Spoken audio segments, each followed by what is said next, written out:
Hi everyone, and welcome back to Chabad Youth Clubs. So we are going to make a milchik item today. I also wanted to find something that's very easy for people to make on their own, not much fuss. Now, when my kids were younger, we used to buy something called pizza snaps. They had them in the freezer at certain shops, and we would buy them, and sometimes Erev Shabbos, for a treat, I would warm them up, and that would be what my kids would have for Shabbos, and they love them. Now, my son, who came back from yeshiva overseas, said to me, "Mum, I want pizza snaps. I haven't had them for so long. Do you think we can buy them?" So I didn't buy them for a few reasons. Number one, they are quite expensive. And number two, there are in no shops, so I wouldn't even be able to buy them. I haven't seen them for quite some time. So then my son said, I am going to make some for myself. So he went into the freezer, he took out some puff pastry, and he made pizza snaps with it. And I was like, oh my gosh, what a good idea. We can make pizza snaps. They're super delicious, they're super easy, they're bite-sized. Sometimes you don't want to eat a whole pizza, but a pizza snap might just be perfect. Now, we're going to take it a bit further than what he took it. Now, you can use puff pastry. And obviously, if you have it in your freezer or your mother can buy some and keep it in the freezer, that's super easy. You just put it out on your bench, it defrosts within 5-10 minutes, and you can make it. But we're going to make it from scratch. We are actually going to make our own dough. So what we're going to start with is we're going to start with the sauce, because we want the sauce to boil while we're making our dough. Now, we're probably going to make too much sauce for this actual recipe, but you know what? It doesn't matter, because this is an amazing pizza sauce. I got it from my brother-in-law, who's a great chef, and you can just keep it in your fridge and use it whenever you want. If you're making a breville, if you're making pizza, whatever you're making for yourself, grab out the sauce and use it. Okay, now I buy an item from Aldi that's called passata. You can use any kind of, this is called tomato cooking sauce. So that's what I'm using. You could also use crushed tomatoes, which I used to use. They're pretty good. The only thing is you have to boil them for a little bit longer because they are piecey. And I know my children don't like pieces in their pizza sauce, so you have to boil them till the pieces evaporate. That takes longer. That's why passata is great. And also, what I do is when I finish my sauce, I pour it back into my passata bottle. So anytime I want to make pizza, here we go, ready to go. So I'm going to open my passata sauce. Luckily, I'm strong and I can open it. And I'm going to pour it into my saucepan. I've got a saucepan. You can use a milchik one. You can even use a parav one, because the saucepan's not actually going to touch the cheese. So if you haven't got a milchik saucepan, you can just use a parav one. It doesn't matter if all the sauce doesn't come out, because as I said, I'm going to reuse this. So that's okay. Okay, now, obviously I could just put this on my pizza, the sauce as it is, but I like things a bit spicier and tastier.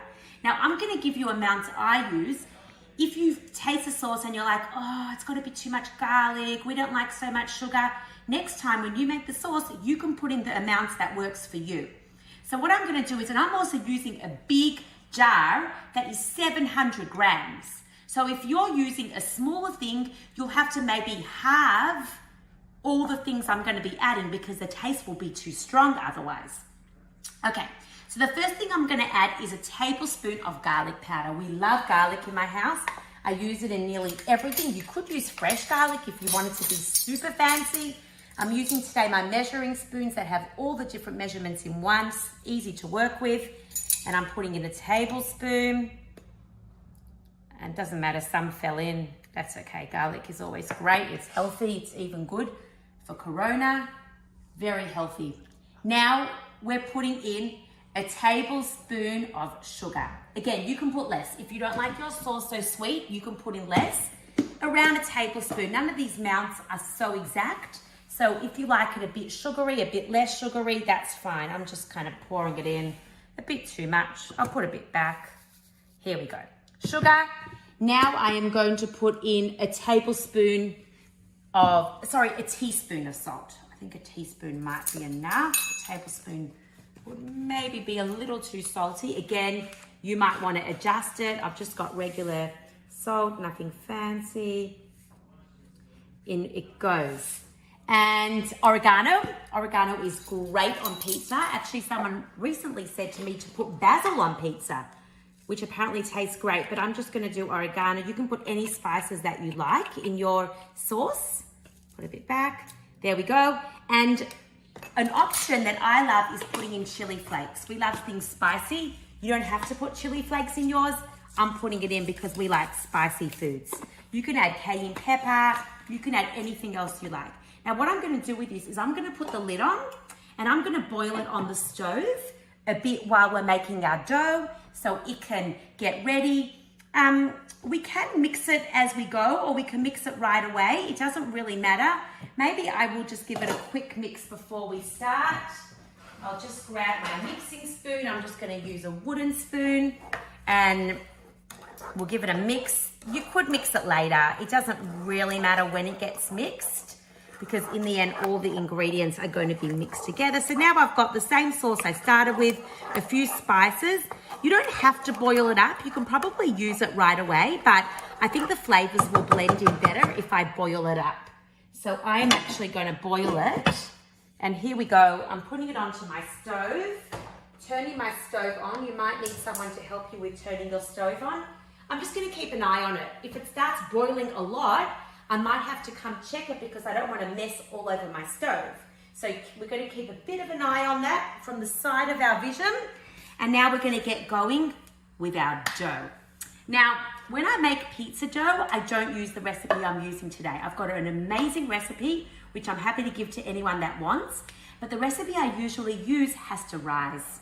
It has to rise for maybe half an hour or an hour, depending on the weather, and we don't have time today. So I looked up a recipe that is a no-rise pizza dough. It maybe is not as delicious as my normal dough, although I think it's pretty good. So we're gonna try with this one today so that we don't have to wait for it to rise just because we haven't got the time today. Now, if you wanna bake your pizza snaps right away, then you might want to already put your oven on, or you might bake them later. So I'm gonna put my oven on, it's underneath so you can't even see it. And just before we continue, I actually wanted to show you what the pizza snaps look like because I've been talking about pizza snaps, but a lot of you don't know what pizza snaps are, and I made some the other day to demonstrate. So they look like this. They're kind of little knishes, but they're pizza ones. So I've got triangle, square. Now this is a big square and this is a big triangle because when we get to making it, you can choose if you want large ones or small ones. Large ones are easier to work with, but sometimes small ones are just good for a snack. So you can make that choice. So this is what we're talking about when we say pizza snaps.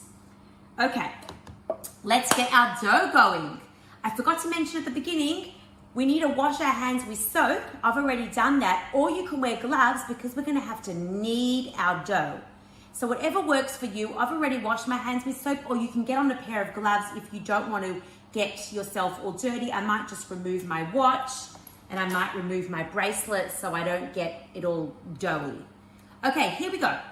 So the first item we're going to put in is 1.5 cups flour. So take out your flour. I've got mine in this container. I've got a 1 cup measuring cup here. Not coming out so well. I'll just give it a bit of a bang. That's better. Oop. Okay, so 1.5. As with any dough, you might need to sometimes add a bit more flour, add a bit more water just to get the measurements right. So we'll keep our flour handy in case we need that. Okay, now we're gonna put in 1.5 teaspoons baking powder. So here's my baking powder. I'll go back to my measuring spoons that I was using before. I'll find the 1 teaspoon. You might have your measuring spoon separate, that's fine. And I'll get 1/2 to be exact today. Sometimes I just do 1/2 of the 1, but I've got these, so I'll use it. Here's 1/2. Perfect. Okay, it looks pretty white because it is a white dough. Now we're going to put in salt. We'll put in half a teaspoon of salt. Got my half ready. In it goes. That gives it a bit of flavor. Again, you can put more salt, less salt, up to you. Half a cup water. Now, it doesn't actually specify lukewarm water, but I might just make it like not freezing cold. So I'm just going to leave my tap on for a few seconds. Oh, I see that my sauce is starting to bubble because I put my fire on quite high. So I'm going to put my water in, half a cup, and then I'm going to go have a look at my sauce and see what's happening. So I'm going to lift off the lid. Yep, it's bubbling, which is nice, but it's not going crazy bubbling. So I'm going to put the lid back on. I might actually just give it a bit of a mix.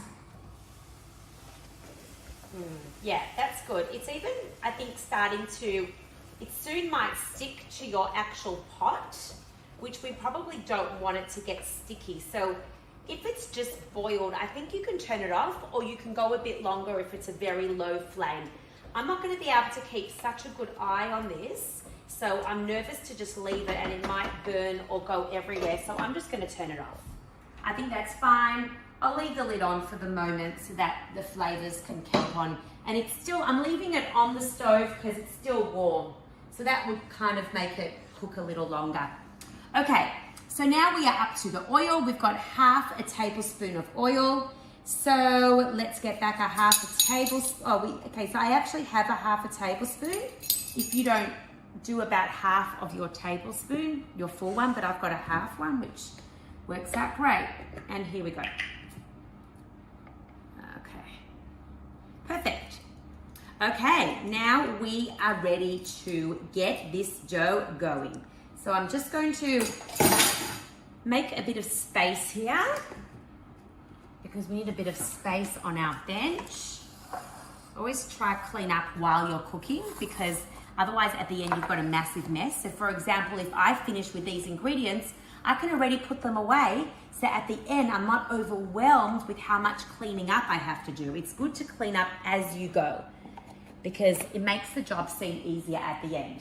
Okay, I'm going to start off by mixing with a fork. I'm going to use a fork. Sometimes mixing dough with a fork is actually a really good idea, but you can obviously use whatever works for you. You can use a spoon, a mixing spoon, whatever works. Now, this dough doesn't make very much because I want it to be workable. Obviously, you can make a few times, and if you're ever making this for your whole family, at the moment, we're just kind of making this for one person or maybe two.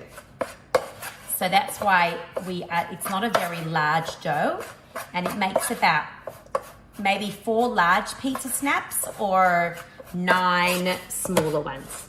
Okay, so I'm gonna actually now, as I said, use my fingers because the dough needs my hand to get it together. If you've got a mix master, you could also use that, but I haven't got a milchik one. So, although the truth is you could really make this the actual dough in parav because the actual dough hasn't got any milk in it. So I could have made this in parav, but I just made it in a milchik mixing bowl because it's easier in case some of the cheese gets on my bowl or, you know, anything like that happens. Okay, so I've got my dough. If there's bits of flour left in your bowl, you might want to keep picking them up if you don't want to waste any, or you can just leave them. Either way is really fine. Okay, so if your dough is not meshing together nicely, you could always add more flour or you could add more water, but if you want to add more, you must add it very slowly, like maybe a teaspoon of water at a time, a tablespoon of flour at a time. Because if you add a lot, all of a sudden you'll be like, now it's too dry, now I've got to add water, and then you add too much water, and you keep on adding. So rather add a little bit at a time. I'm going to move my bowl away because I don't need that anymore. And now I'm going to knead my dough. So to knead dough, we basically just put one hand over the other and then we turn it. And we just keep doing that till it forms a bit of a dough. Now again, if your dough doesn't seem so good, like maybe it's very crumbly and it's not coming together, then you'll need a bit of water. If it's very like too wet and it's too sticky, then you'll have to add a bit of flour. So my dough felt a little bit dry, like I thought I might have to add a bit of water, but now that I'm kneading it, it seems to be coming together better. Often when you knead the dough, it actually becomes a bit more sticky and it starts blending together better. Even though it feels dry when you start kneading it, as you knead it, it starts becoming less dry. So I'm basically just taking one hand and putting it over the other and just doing that continuously until I feel like it's a dough that I can roll out. Because if it's too bitsy or sticky, it's not gonna roll nicely. And this dough is pretty good that I don't even have to use flour on my bench when I roll it out because it's not a sticky dough, so it doesn't actually stick down to the bench top, which is why it seems like it's an easy dough to work with. Okay, so I think my dough's pretty good. It might feel a bit dry, but I think I'm happy with that. So now we're gonna move on to the rolling part.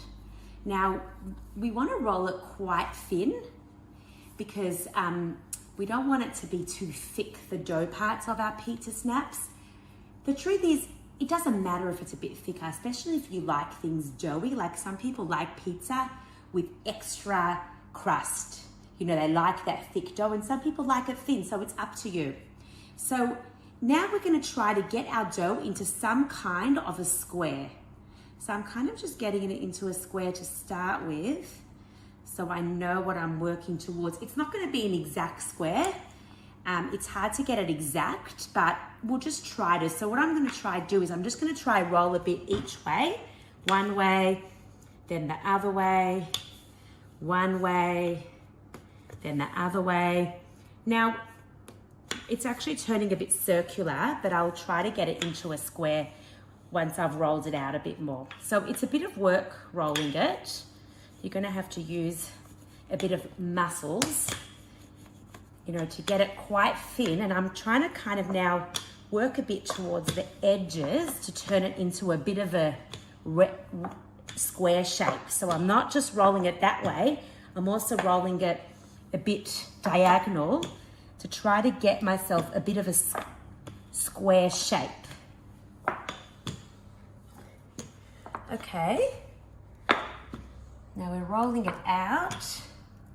Now you can keep rolling as thin as you like it. There's no real rules of how thin it needs to be. I might stop there. I think that looks quite good. I might just lift it up on my bench and make sure it comes off, yep. Because if it doesn't come off, then you're in a bit of trouble when you actually start making your pizza snaps, because they will be stuck to the bench. Okay, here we go. We've got a kind of square. I won't say it's perfect. If you really want, you can try to square off the edges if you want it like more square-like. Like this side looks a bit rounded, so maybe I can try and make it a bit more square-like. But that's okay, it's pretty good. Now, here comes the options that we have to do. So I'm actually gonna get a knife and I'm gonna cut my dough with a knife. Or you can use a pizza cutter, that's another option. So either I can just cut it into quarters, so like this and like that, and I'll have some big pizza snaps, which we spoke about. It might look, if we do that, it might look a little bit like this, or it might look a bit like this one, or we can make smaller ones. So I'm gonna today, when I'm demonstrating, make smaller ones, but you're welcome to make it bigger ones. If you want 4 big ones, go for it. But if you want some smaller ones, what I'm gonna do instead is I'm gonna cut it into 9. So I'm gonna try look, if you wanna make little marks first to see if it looks kind of even, it doesn't have to be exactly even. But so what I'm gonna do is I'm gonna do 2 cuts down this way. So each column should be kind of even. This one's fatter, but that's all right.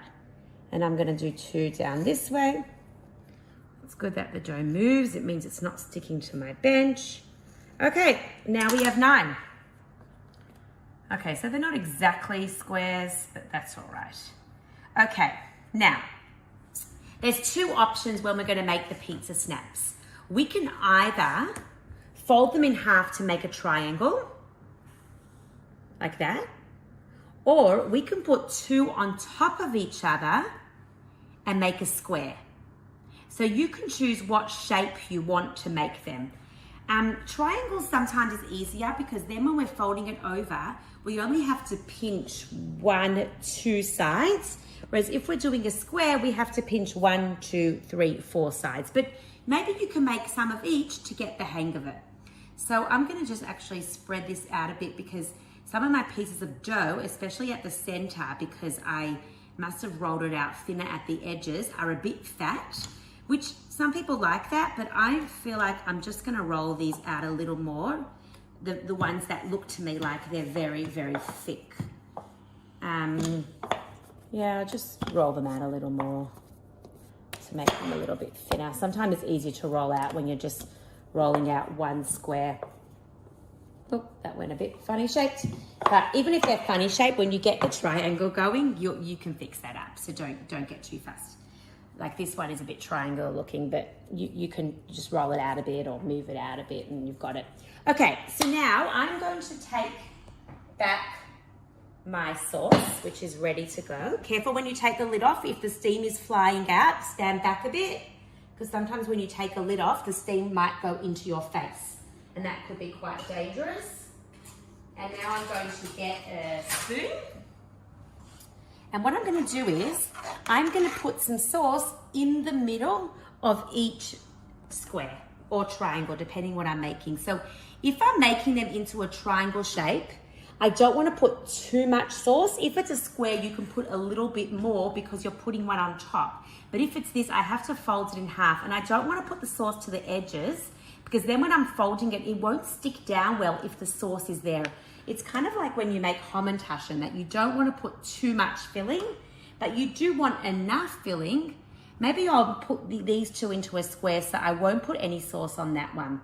So I'll make that one into a square one and the rest I'll keep as triangles. So maybe if you want to leave two that you allocate for your square, or you can leave more as your square if you like the idea of a pizza snap square. Either way is great. Now you can put a bit more sauce or a bit less. The less you put, the easier off it will be when you're folding it. Now I'm going to take my cheese, okay? So I'm just using any grated cheese that you've got. I just took some out of the freezer because we buy a big packet and then we put it in the freezer. You can use your hands or you can use a spoon. I'll just use my hands, they're clean, so that's okay. And I'm going to sprinkle some cheese into each pizza snap. Once again, I don't want to put too much because it will go flying out, but I do want to put enough that I'm going to actually taste the cheese, because what is pizza without cheese? I mean, you can make cheeseless pizza, but if you don't want to put cheese inside of yours, you don't have to. And if you like cheese but no sauce, you can also do that. Now, after this point, you're welcome to also add toppings. So if your family or you like olives, pineapple, pepper, onion, mushrooms, you can use any of those ingredients. I'm going to make them plain because my son who likes these doesn't like anything else in it. But you're welcome to add any ingredients. Again, don't put too many ingredients in because it won't fold nicely. Maybe just like 2 olives or a few little pieces of mushroom. The more you put in, the harder it's going to be to close them. Okay, so I've got my baking tray here, ready to go. Okay, so let's start with a triangle one. So for my triangle one, I'm going to use this one for an example because it's actually quite a good square shape. And I'm simply going to fold one side over the other. And then I'm just going to pinch these sides together so it doesn't leak out. A bit leaked out here, but that's okay. It just might mean that the pizza sauce will be on the outside also, which is also delicious anyway. So you can pinch them any way that you like. If they're not pinched properly, a bit will leak out, but that's fine. If you want, you can just kind of stick your finger down. And now I have a pizza snap. That's it. That's a triangle one. Now we're gonna make a square one. So if you don't want to get the sauce on the next one, you might want to wash your hands in between each one so that I don't get, it doesn't matter if my hands are a bit wet because anyway, it helps with the stickiness. So I'm gonna put this one on top. And again, I'm gonna pinch, now I've got to pinch 4 sides.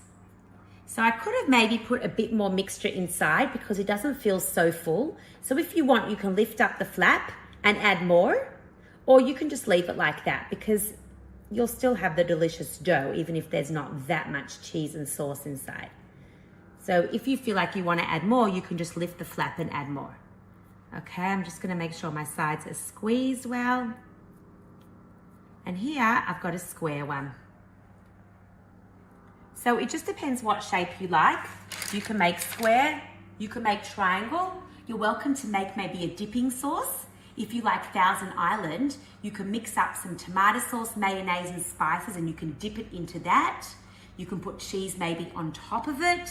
You can do whatever you like. So everyone, have a nice day. Enjoy folding your pizza snaps. Enjoy eating them. For the temperature of the oven, I would probably put it on 180 and just watch till they're getting brown. So they should have a bit of a golden brown color on the top, but obviously some people, like it harder, some people like it softer, so you can just bake it for whatever works for you. And at Chabad Youth, we're really excited when we can start all of our programs and see you again. Until then, we'll be continuing doing virtual programs. Bye everyone.